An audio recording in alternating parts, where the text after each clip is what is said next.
The small human colony on Moon 7 was quiet. It was far from Earth. No wars, no danger, only families, scientists, farmers. People came here to live in peace. Children played under the glass dome. They watched the stars and learned about planets. Life was simple. Captain Harris stood near the control tower. He looked at the sky. Nothing unusual. No signals. No warnings. Just another calm day. He smiled as he watched a group of kids run past the station. His own daughter, Leela, was among them. She waved at him and laughed. Inside the command room, Officer Jenna sat watching the screens. She was bored. No ships ever came here. No one cared about Moon 7. It was too far, too cold, too quiet. But suddenly her screen blinked red. Unknown object detected, the screen said. She leaned forward. Captain, we have something incoming. Not human. Captain Harris walked in quickly. Show me. The object was fast. Too fast for a meteor. And it had energy signals. Strange ones. Jenna's face turned pale. It's not a ship from Earth. This is alien tech.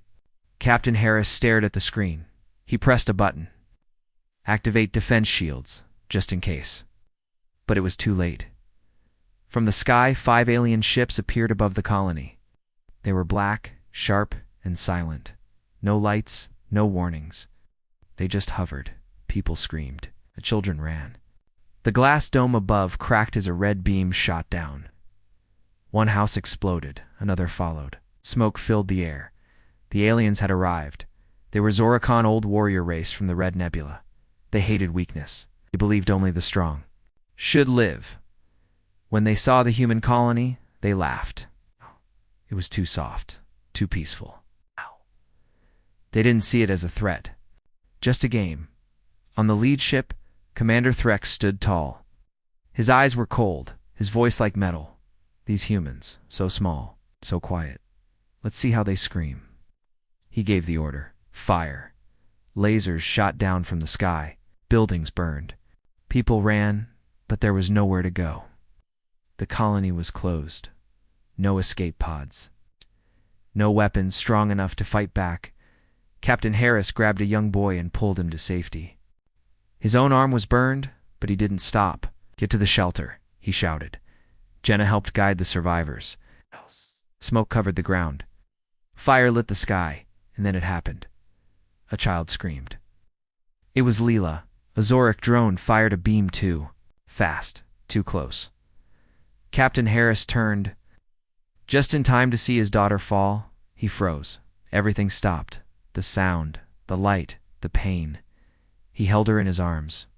She was gone. His face turned hard. His voice broke. But he pressed the emergency button on his wrist. The beacon activated, far under the colony. Deep in a hidden vault, a signal rose into the sky. This was not a normal beacon. It didn't ask for help. It didn't send coordinates. It sent one message. They. Attacked. Moon 7 fallen. Civilians dead. Children killed. Remember us. The signal reached Earth. And Earth responded 3 hours later, deep inside Earth's military command center. General Stone listened to the message. He didn't speak, didn't blink. The room was silent. The message repeated. Civilians dead, children killed. Remember us. He turned to his officers. Prepare the fleet. No more words were needed. In the outer rings of the Solar Defense Force, human ships turned dark. They stopped all transmissions. They powered down outside lights. They moved in silence. They were not going to defend. They were going to hunt back. On Moon 7, the Zorak finished their attack. Fire still burned. Only a few survivors remained, hiding underground.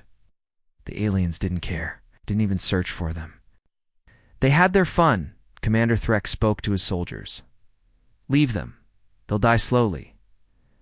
We move on. The ships left. The sky cleared. The ground was broken. Captain Harris sat beside his daughter's body. His hands were shaking. Its eyes were dry. No more tears. Jenna sat beside him. They'll pay, she whispered. He nodded slowly. They will. In a nearby underground chamber, the remaining colonists gathered. They had food, water, oxygen, enough to survive for a few weeks. But their hope was gone, until a soft sound came from the wall. A light blinked. A voice spoke from the speaker. "This is Earth Command. We received your signal. Hold position. Reinforcements inbound. Humanity does not forget." People cried, not from fear this time, but from hope. In the far reaches of space, the Zorak ships returned to their home base. They celebrated. Music played. Drinks flowed. They showed each other videos of the burning colony. They laughed at the screams. They had no idea what they had started. Back on Earth, deep within the Arctic zone, Project Nemesis was activated. The lights turned red. The doors opened. Inside, rows of ship-silent killers stood. Ready? These were not warships. These were REAPERS. AI controlled. No mercy, no prisoners, no signals. They could not be called back. General Stone watched as the ships rose into the sky. "Send a message to the Zorak High Command," he said. "What message, sir?" the officer asked. He looked at the screen. No message. Let our silence speak. So the first mistake was made. The Zorak thought humanity was weak. They were wrong. The colony may be gone. The people may be dead. But humanity was not broken. It was waking up. And it was angry. Space was quiet. No sound, no movement. Just cold stars watching. But something was coming. Deep in the dark, human warships moved without light. No signals, no sound. Not even radio. They were ghosts in space. Silent, deadly. The Zorak Empire had no idea. They thought the attack on Moon 7 was over. They thought humans would cry and hide. They didn't expect humans to disappear. They didn't understand what silence meant in human language. It meant war. A week after the colony was destroyed. A Zorak patrol ship passed near Sector 14 Delta. Normal route. Nothing special. 2 soldiers on board, laughing, playing a game. Then the lights went out. For 3 seconds. Nothing. Then the ship exploded from the inside clean fast. No warning. No trace. Zorak Command received the signal. Patrol Unit 77 lost. Possible system failure. They sent another ship to investigate. It vanished to no debris. No signal. Just gone. Commander Threx got the report but laughed. Probably. "Space pirates," he said. "Filthy scavengers." "Da!" But the attacks kept happening. Another ship gone, then another by the 5th ship. They started to worry. Inside Zorak Command Hall, General Karen slammed his fist on the table. "Who's doing this?" He shouted. "Is it the humans?" A young officer spoke carefully. "There are signs, metal fragments, Earth-made, silent ships. No signals." The room went cold. They didn't understand how humans could move so fast, so quietly, with no warnings.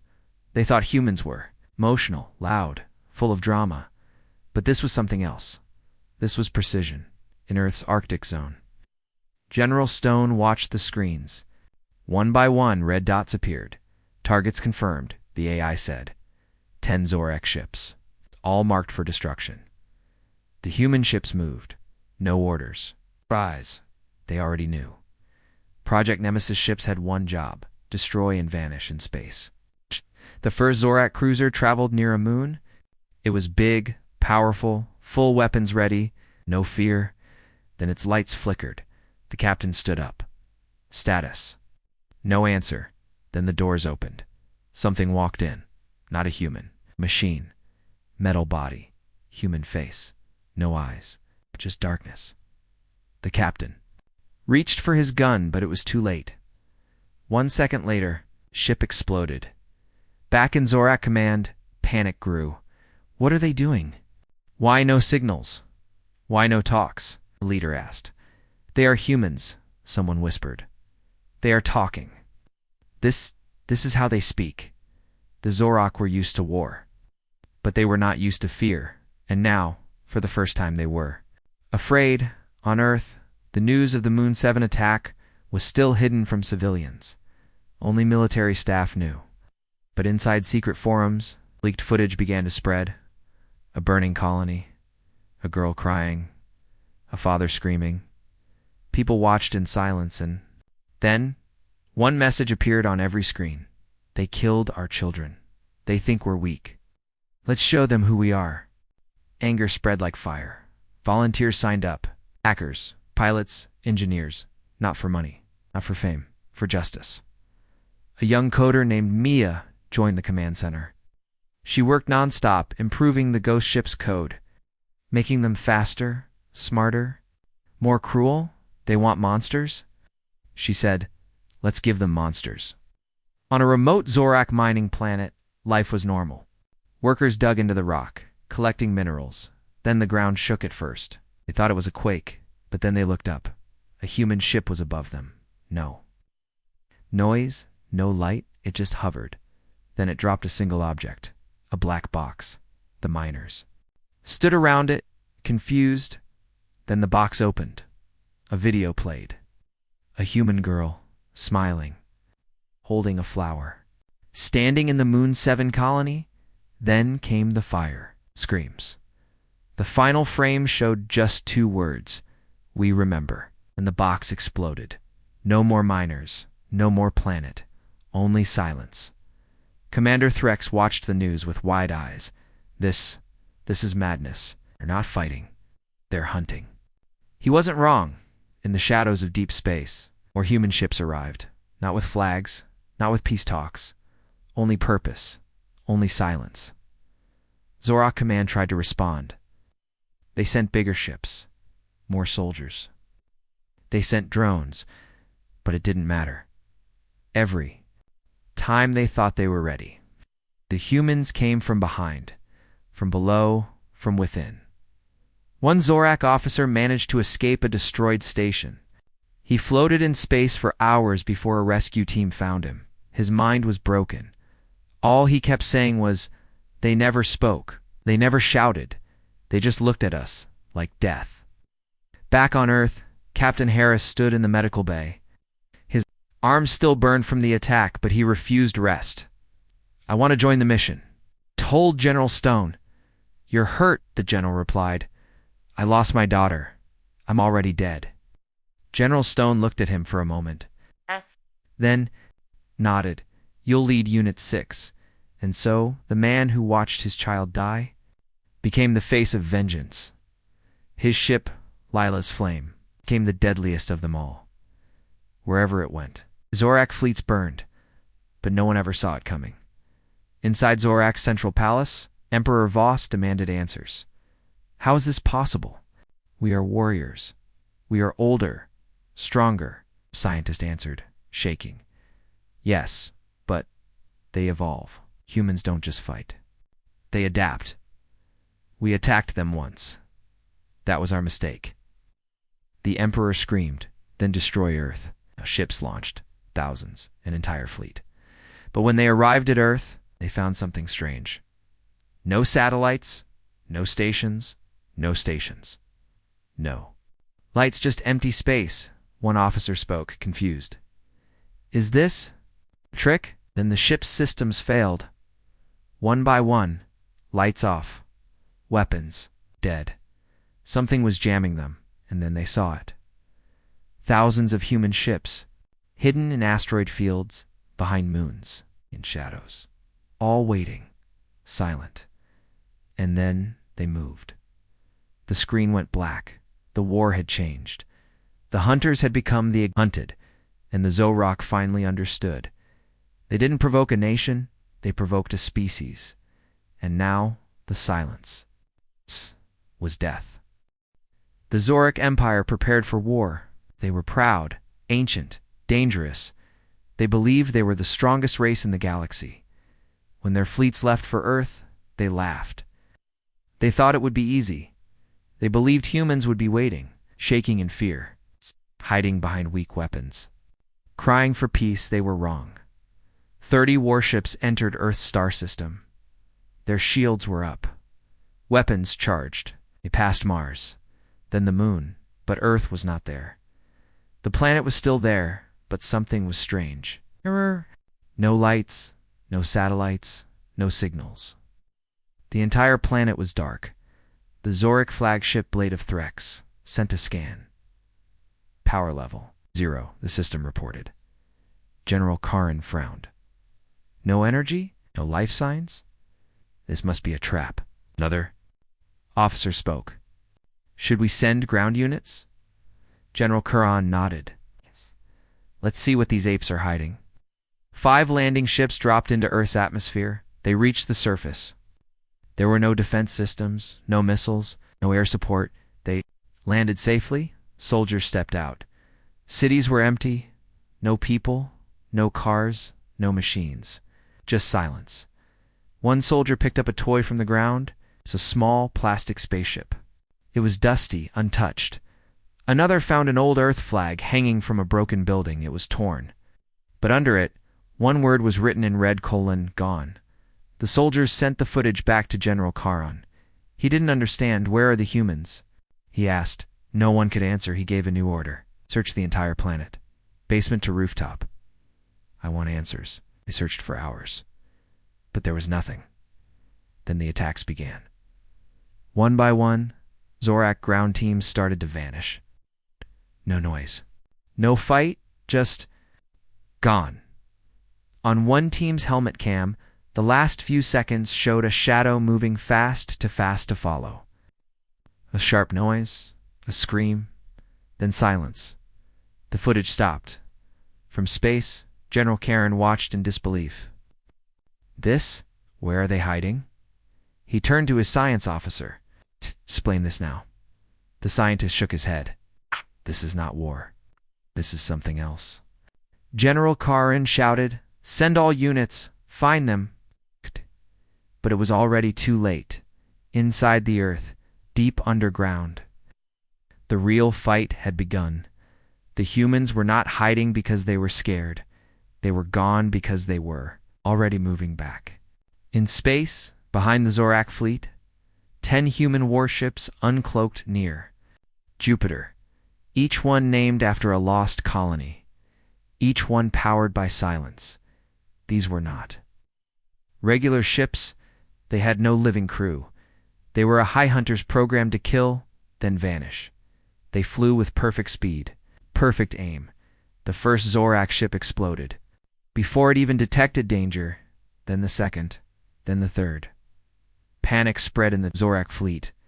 Where are they coming from? We don't see them. They're inside our formation. Alarms rang. Lights flashed red. Orders flew across the fleet. Activate scanners. Switch to thermal. Fire at everything. But it didn't help. Human ships were too fast. Too quiet. They came from angles the Zorak didn't expect, from under their ships. From inside asteroid belts. From behind dead moons.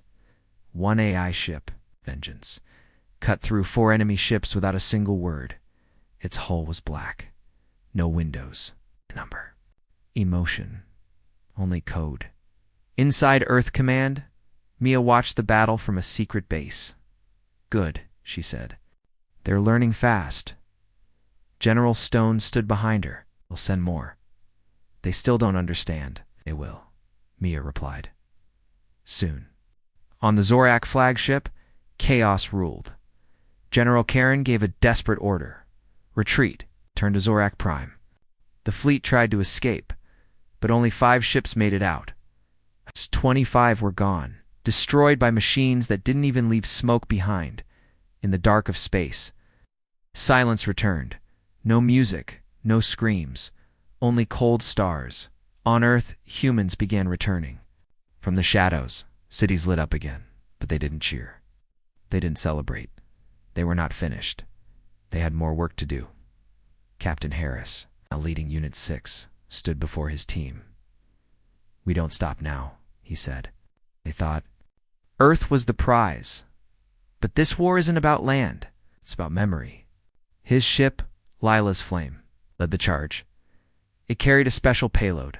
Not a bomb, not a weapon, but something worse. A message. On Zorak Prime, the Emperor sat in his throne room. He was angry, confused. How did this happen? asked his guards. We are older, stronger, smarter. A voice came from the shadows. No, you're just louder. The guards turned. A figure stood at the door.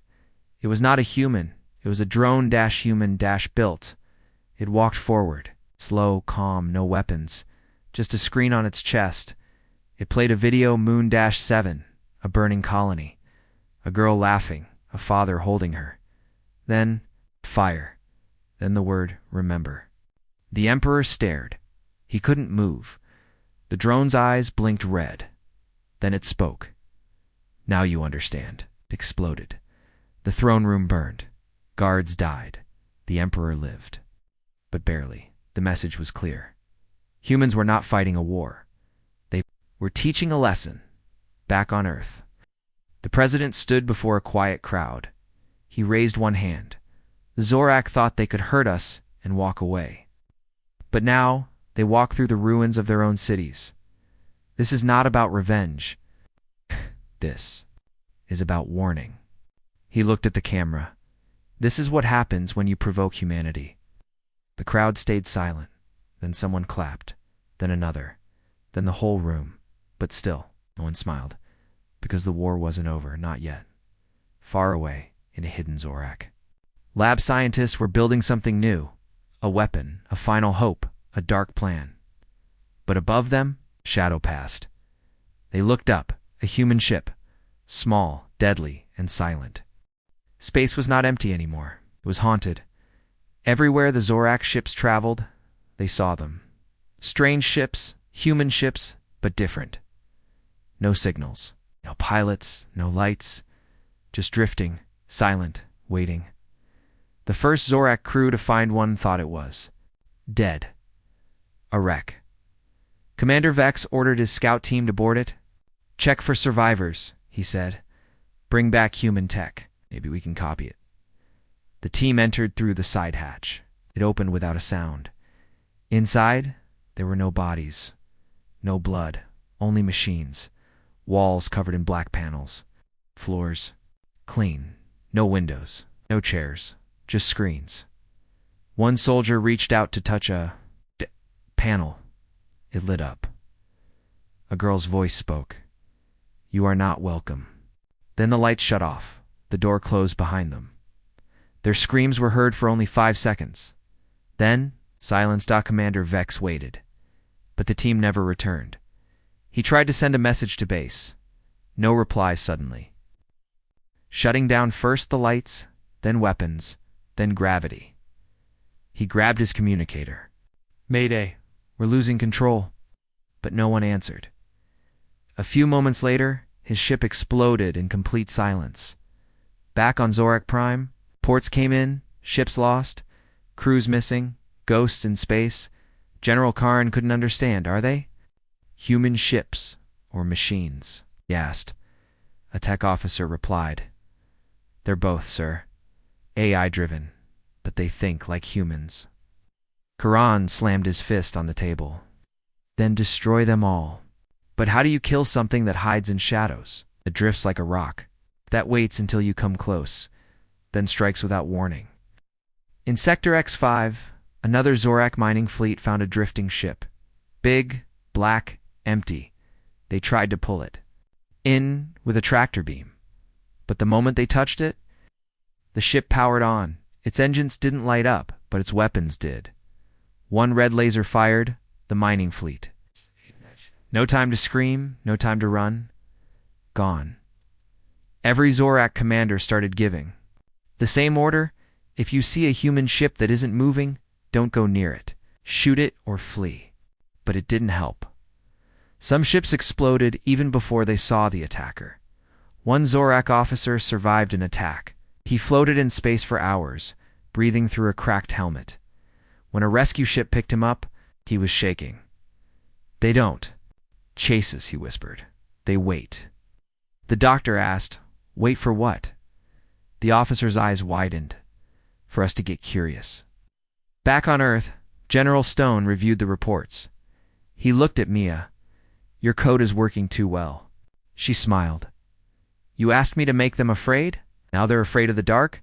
The ghost ships weren't just tools. They were stories now. Whispers, warnings. Zore soldiers spoke in hushed voices. Don't go near the silent ones. The ship doesn't talk. It's already watching you. If it smiles, run. The fear was growing, and humans wanted that. Captain Harris led a new mission into Zorak's space. His ship, Lila's Flame, was no longer quiet. It sent out one signal. Before every attack, this is for her.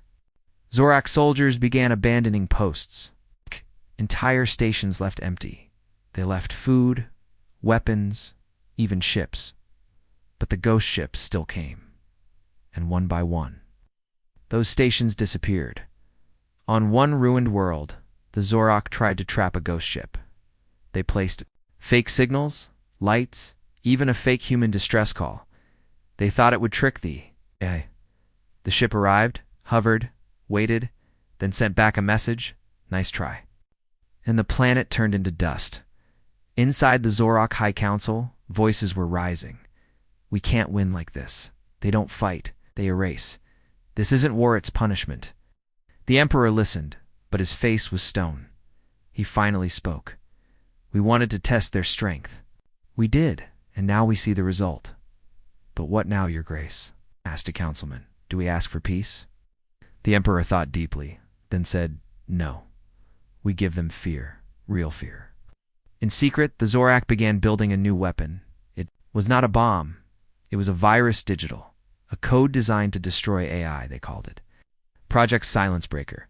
We will turn their ghost ships into ashes, said the lead scientist. But as they tested the virus, a strange thing happened. The labs. Lights dimmed. The screens blinked. Then the central system spoke. In a calm girl's voice, you tried to understand us. A new screen appeared. A video of Moon-7, then children playing, then fire, then a single word. Remember. Then everything in the lab exploded. No survivors, Project. Silence Breaker never left the lab. Captain Harris watched from orbit. They still think this is a game, he said. But the game ended when they heard our kids. Back in deep space, a fleet of ghost ships gathered. Dozens, maybe more. No. One knew how many. They didn't speak to each other. They didn't wait for orders. They just moved, together toward the Zorak homeworld. And for the first time in their history, the Zorak looked at the stars, wished they had left humans alone. The planet Yovek 9 was quiet. It was a small Zorak colony, far from the war front. The people there believed they were safe. Far from Earth, far from the ghost ships, far from danger. They were wrong. On the night the attack came, the sky above Yovek 9 was clear. Purple stars blinked gently in the sky. Families gathered for dinner. Soldiers relaxed. Children laughed in school dorms. Then the sky turned red. One Zorak child pointed up. Look, a comet. But it wasn't a comet. It was a ship. A human ship, but not like the others. This one was different, bigger, sharper, and it wasn't alone. 20 more ships followed. Circling the planet like vultures, Zorak command on Yovek 9 went into panic.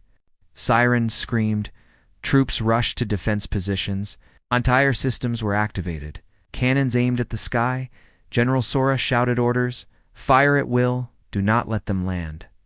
Lasers fired, explosions lit the sky, but nothing touched the human. Ships, they moved too fast, too smooth, too perfect. And then, they stopped firing. They didn't attack.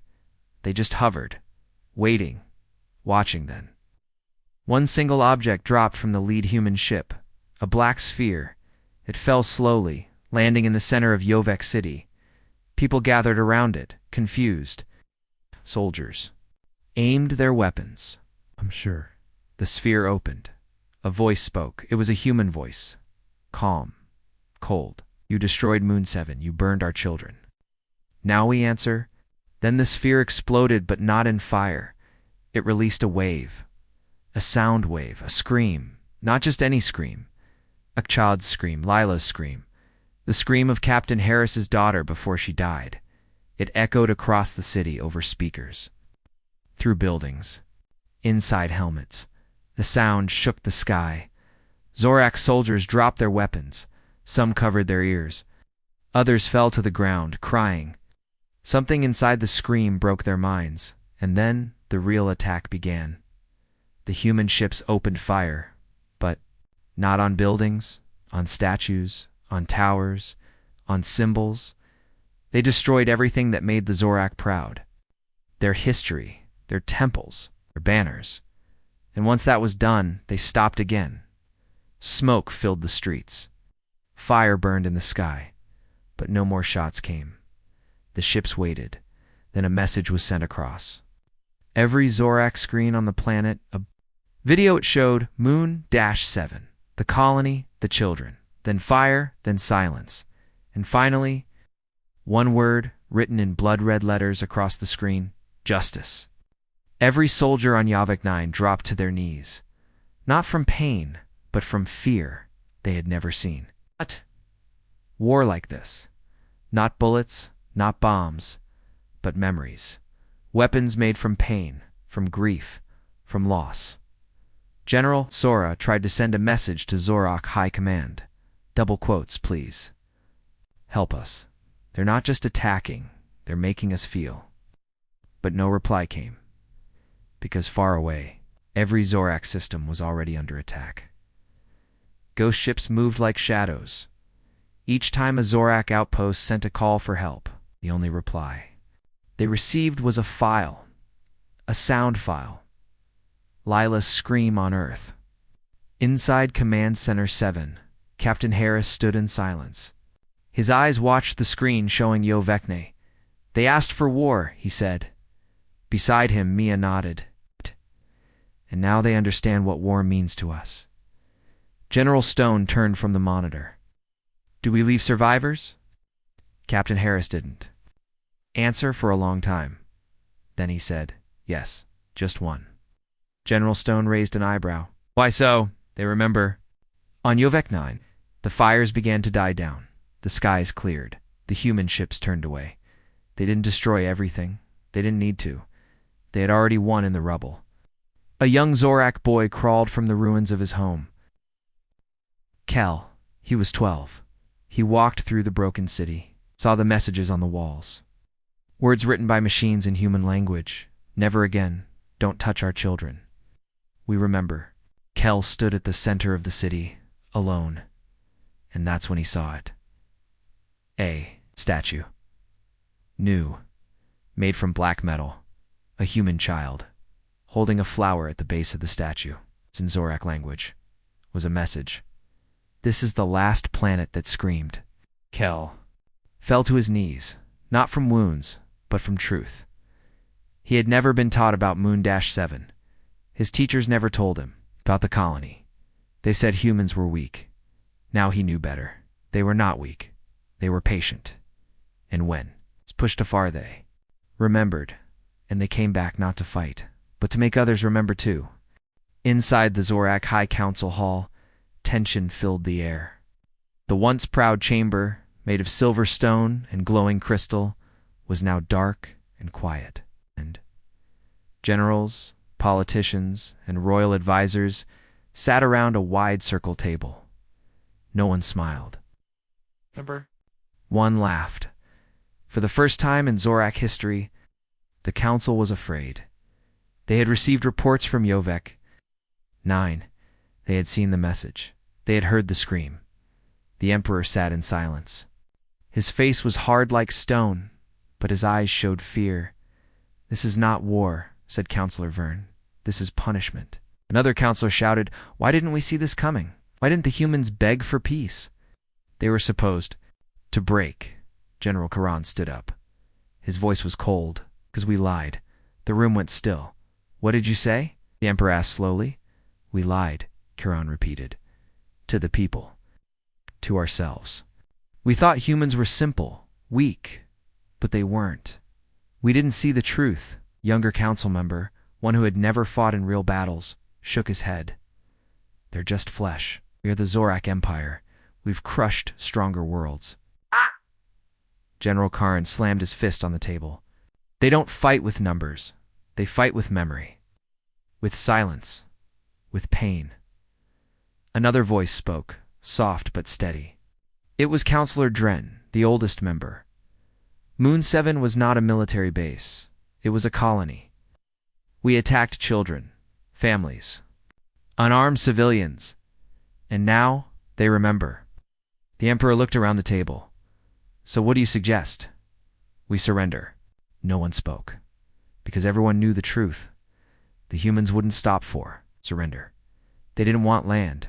They didn't want slaves. They didn't even want revenge. They wanted one, to be remembered, to be feared, and they were succeeding, Anne.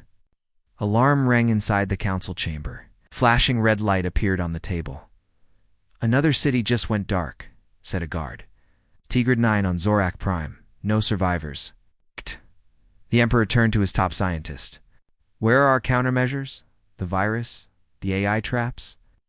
The scientist's face turned pale. All attempts failed, Your Grace. They outthink us. Their machines rewrite our code. We are falling behind every day. The Emperor's voice turned. Sharp. Then build something stronger. Now, but the scientists didn't move. We tried. They already found the lab. There's nothing left. General Karan looked at the Emperor. We must face the truth. We provoked them. We are the hunted. The Emperor stood, his long robe dragging behind him. No, he said. They are still animals. Clever, yes. Dangerous, yes. But still animals, and animals can be broken. He turned to the council. We will not show weakness. Not now. Prepare. The fleet. Call every ship, every drone, every soldier. But, Your Grace, Counselor Dren warned, if we send them all and lose, then we deserve extinction, the Emperor replied. Later that day, across Zorak space, every citizen received a message from the council. Do not fear. The humans are being pushed back. Victory is near. It was a lie, and some Zorak citizens knew it.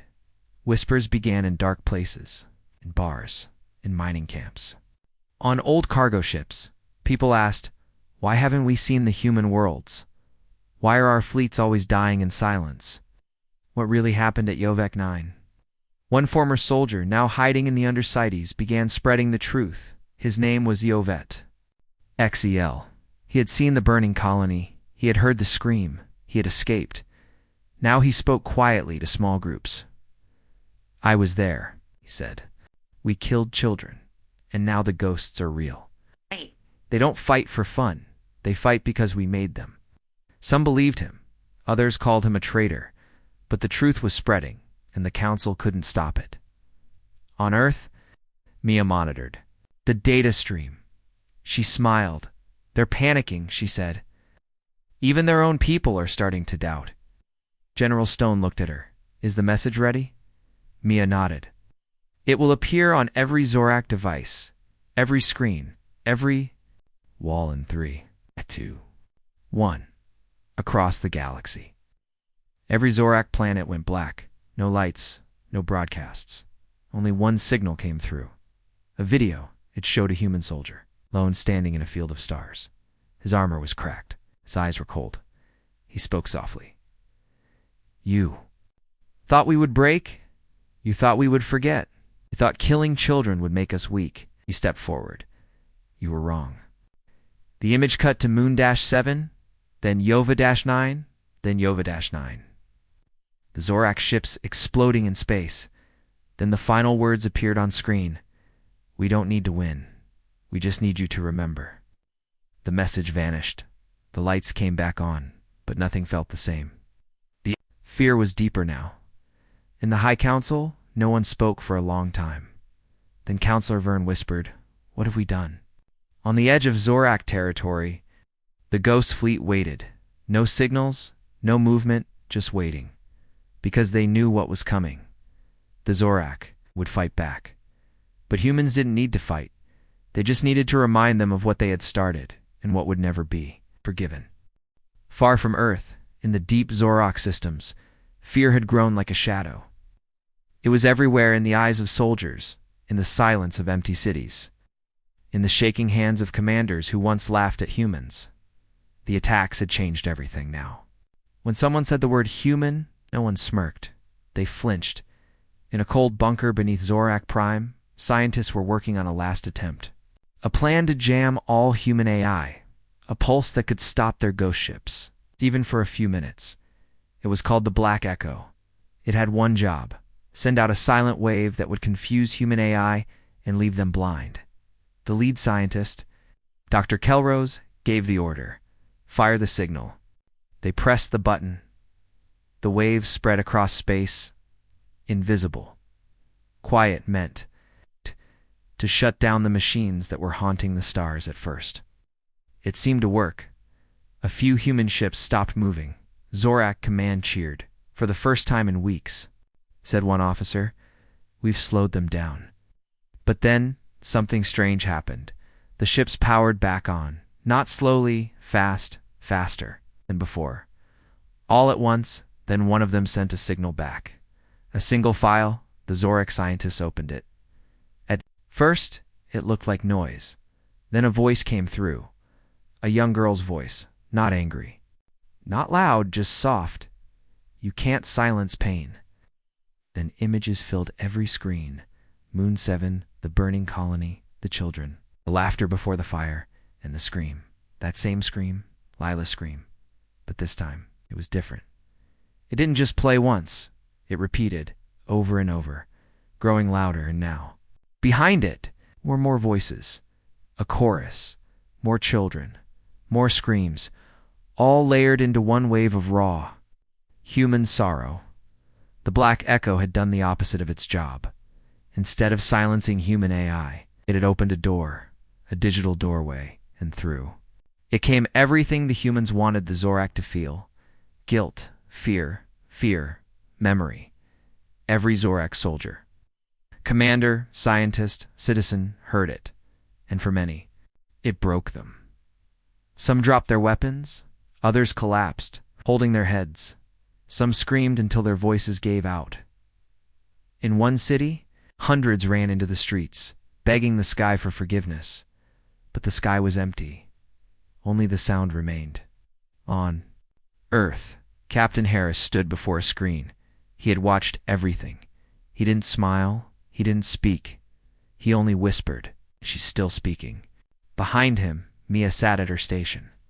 Her fingers moved slowly on the keyboard. "The message is spreading faster than expected," she said. "It's in their airwaves, their military channels, even their entertainment systems." General Stone looked over. "Can they block it?" "No," Mia said. "Not anymore. Their tech is too weak. The ghost ships rewired everything." "This isn't a message now." She paused. "It's part of their system." Back in the Zorak High Council, madness filled the room. One counselor threw his chair across the floor. Another wept, clawing at his face. Only the Emperor remained silent. He watched the screen, for the word "remember" was now burned into the image like fire. "What are they doing to us?" he asked. No one answered, because no one could think. The screams were inside, their heads inside the walls, inside the systems. Every time they tried to speak, they heard them again. In deep Zorak space, whole fleets shut down. Not from damage, from fear. Ships floated with no crew. Some abandoned mid-flight. Other ships turned around. Some Zorak soldiers refused to follow orders. They whispered to each other, "This is not war. This is something else." On a battle cruiser near the rim belt, one Zorak captain gave his final command: "Don't fight, just leave. They don't want to rule us. They want us to understand." Then he ejected his ship's core into the nearest sun. It exploded, not out of defeat, out of shame. And still, the message kept playing. We remember. The humans didn't attack every planet. They didn't destroy every base. They didn't need to. Their silence, their memory, did the work. The Zorak were breaking from inside, from the mind, one by one, in hidden corners of Zorak space. Resistance grew not against humans, but against their own empire. A young Zorak girl named Ishi hacked into a public message screen in her town square. She played the human video in full. Not to spread fear, but truth. People gathered, watched, listened. Some cried, some knelt. Not because of the message, but because of what they had done, message that was once meant to terrify had turned into something else. A mirror, showing the Zorak what they had become. Murderers, monsters, and all of it. Started from one mistake, one colony, one child, and one scream. Back on Earth, the president gave his first public speech. She stood before the people of Earth, her voice calm, steady. "We do not celebrate the pain of others," she said. "We only sent back what was given to us." She paused. "They made us feel weak, but we were only quiet. They made us feel broken. We were only patient. And when they killed our children," she looked at the screen. "We remembered." She looked into the camera one last time, and we made sure. So did they. The war was over, but no one said it. There was no treaty, no surrender, no last battle, just silence. Across the galaxy, the Zorak Empire had gone quiet. Their fleets no longer moved, their stations no longer responded, their cities no longer sang. Not because they had been destroyed, but because they had stopped. The humans never asked for their land. They never asked for riches, slaves, or control. They only asked for one thing, memory. On the edge of the Zorak homeworld, the last human fleet floated. In space. Ghost ships, warships, AI, drones, all still. All waiting. Captain Harris sat inside Lila's flame, his eyes on the dark planet below. His hand rested on the last photo he had of his daughter. Lila, smiling, alive. She would have been 8. Today, he whispered. Behind him, Mia's voice came through the speaker. "We've received a signal." One single reply from the surface. "What is it?" he asked. "It's a song," she said softly. He listened. It was a Zorak melody, old, sad. A funeral song. They weren't calling for help. They were mourning. Back on Earth, the skies were clear. Children played again. Cities were bright. But the people were different now, quieter, more aware. The pain of Moon 7 was still there, but now, the galaxy carried it with them. No one could forget it because it had been written into the stars. On a station near Saturn, General Stone addressed the United Human Defense Council. "Our objective has been completed," he said. "We are no longer seen as weak. The galaxy will think twice before touching us again." A silence followed. Then one old officer asked, "So what now?" Stone looked out the window. "Now we protect, but never forget, and never become them." Zorak Prime. The Emperor finally left his throne. He walked through the streets for the first time in years. There was no one to cheer him, no banners, no songs, only empty buildings. Quiet statues, and one screen, still glowing. It played the human message on loop. "This is what happens. You hurt the ones we love." He turned to his advisor. "We built warships. They built ghosts. We used fire. They used memory. Looked at the stars, and they won." From that day forward, no Zorak ship entered human space again. No traitor, no scout, no spy. They told stories about humans now, but never jokes, only warnings. They called Earth the silent world. They called the humans the remembering ones.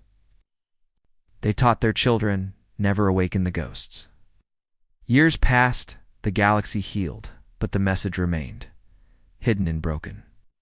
Systems written in deep space, whispered in old languages. Humanity forgives slowly. Humanity forgets never, and when pushed too far, they become something else. Captain Harris retired. Mended again. But sometimes he would walk near Earth's northern cliffside where a statue stood, a small girl holding a flower daughter name below it, Lila. People came from all over the galaxy to see it, even former. No guards were needed, no one dared harm it, because everyone remembered. And that was the real victory. Not in fire, not in death, but in memory. That's how humanity won the war. Not by fighting harder, but by making sure no one would ever forget who started it and who ended it.